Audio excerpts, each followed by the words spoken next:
بص يا حبيبي، الطحينة طبعا احنا بنعملها مع بعض حاجات التوفير، فاحنا الطحينة طبعا هنعملوها موفرة جدا بحاجات برضو اقتصادية، اوفر من بره بكتير. هجيب كوباية سمسم، انا جايبة تمن سمسم وجايبة تمن سوداني وكوباية دقيق.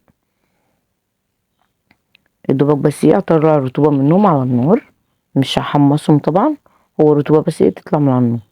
طبعا حطيت السمسم، يدوبك كده ايه يعني الرطوبة بس تطلع منه. انا مش بحمصهم، انا بطلع له بس الرطوبة من ايه من قلب السمسم. صابون المسكابيجي بعد كده احطه كله على بعضه، واحط السوداني. طبعا لو في اي حاجة انا بعمل بشيلها.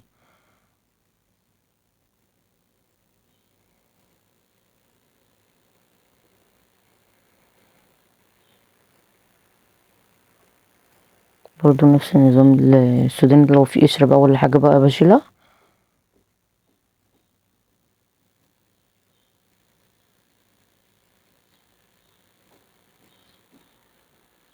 انا بطلع ايه رطوبة بس.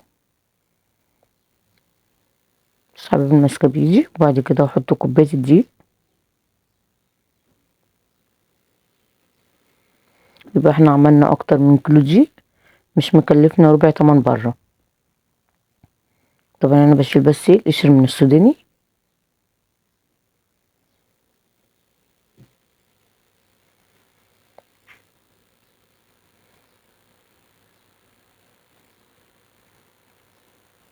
واحط بقى كوباية الدقيق، يدوبك اقلبها تقلبتين كده واطفي النار تاخد حرارة الطاسة.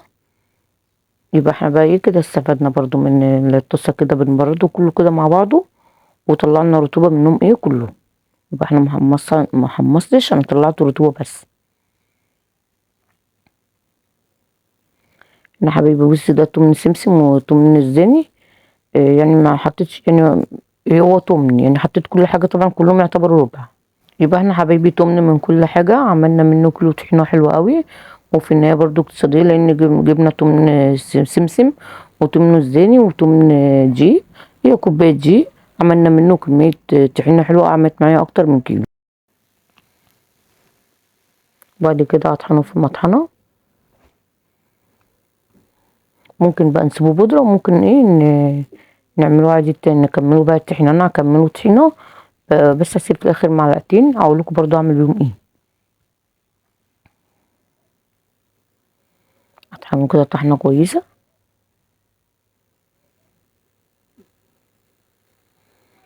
يبقى احنا بقى اسعار الطحينة اللي احنا بنسمعوها برضو دي برضو غالية جدا، احنا ممكن برضو في البيت بنعمله احسن من بتاع بره، وعارفين احنا حاطين فيها ايه بحاجات بسيطة جدا يعني.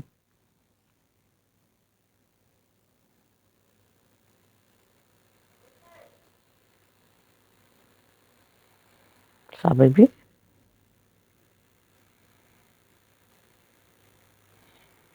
طبعا فرموها جامد. انا بطلع ايه الزيت بتاع السوداني والسمسم.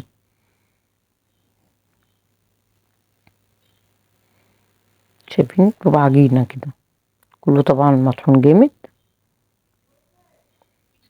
شايفين يا حبايبي ده الزيت اللي بنطلعه. هي كده خلاص بقى الطحينة. ممكن اسيبها كده ببرطمان عادي وبعد كده استخدمها، بس انا ايه هكملها معاكم. احط كوباية زيت.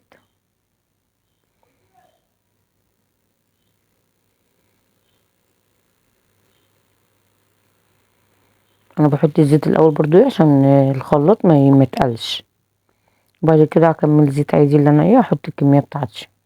بص يا حبايبي القوام طبعا شايفين، عملت بقى معايا كيلو طحينة وعملت معايا كده طبق صغير،